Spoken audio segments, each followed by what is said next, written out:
బద్దలు కొట్టాం. ఏం చేశాం? బద్దలు కొట్టాం. బద్దలు కొట్టి ఆంధ్రప్రదేశ్ అసెంబ్లీలో 21 మంది ఎమ్మెల్యేలతోటి, పార్లమెంటులో రెండు ఎంపీలతోటి అడుగు పెట్టాం. దేశమంతా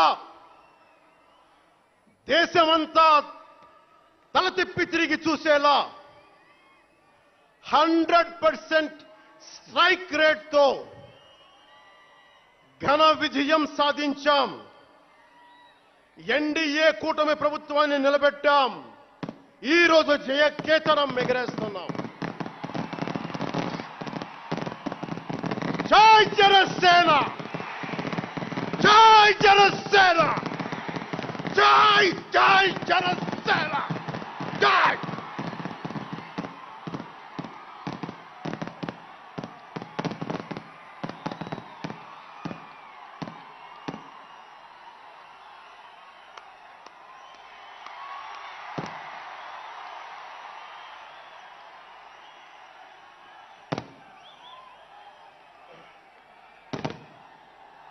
భరత భూమి నేర్పినదో, ప్రజాకోటి నేర్పినదో, నిజమేమిటో కానీ ఒట్టి చేతిలో శత్రువుపై దుమికే శక్తి ఉంది అని చెప్పిన దాశరథి కృష్ణమాచార్య మాట బలం తెలంగాణకే కాదు, నెల్లూరులో చదువుకున్న నాకు కూడా.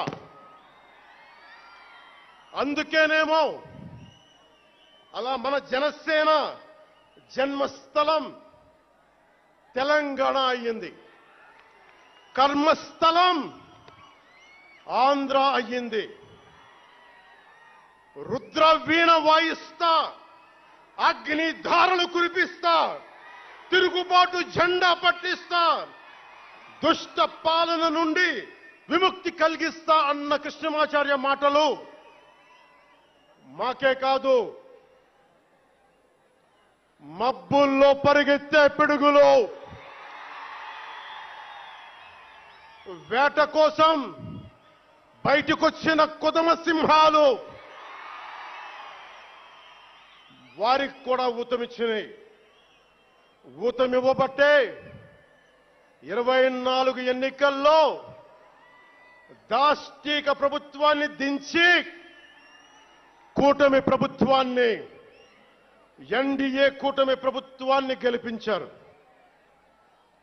అందుకని మీ అందరికీ గుండెల్లోతుల్లో నుంచి ధన్యవాదాలు.